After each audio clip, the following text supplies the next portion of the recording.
Hæ, það mikil gleði fyrir mig að segja frá því að Biblíuskóli ITH verður núna í janúar, febrúar og mars 2015. Þetta ekki fyrsta skipti sem svona skóli haldinn. Ég fór í svona skóla þegar ég var 16 ára gamall, einmitt hjá Íslensku trúboðshreyfingunni. Það eru 17 ár síðan.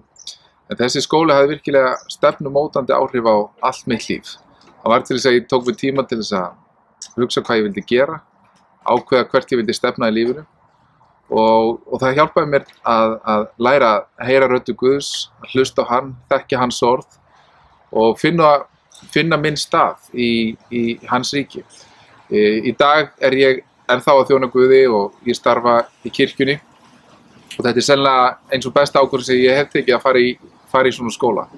Skólinn sem verður núna í janúar, hann byrjar í Kirkjulækjarkoti, verður þar í mánuð, síðan verður farið til Burkina Faso í Vestur-Afríku sem náttúrulega algjört ævintýri og lífsbreytandi að koma inn í aðstæður sem eru svona algjörlega ólíkar okkar og fá að þjóna í þannig umhverfi og síðan verður endað aftur í kotinu í mars og þannig gefst tækifæri til að heyra frábæra kennslu, vera í umhverfi þar sem að fólk virkilega að byggja sig upp og læra hvað það að vera lærisveinar Jesú og hvað það að þjóna honum og síðan það þetta bara, að læra að hlusta á Guð og taka sér tíma frá. Við lifum í heimi sem allt það er svo mikið að gera, það allt í gangi, við höfum aldrei tíma til þess að gera svo mikið annað en það sem bara stöðugt kallað á okkur.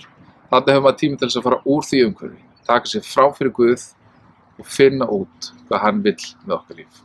En ég hvet til að skoða þetta, þetta þeir 3 mánuðir sem munu breyta þínu lífi. Gefðu því tækifæri.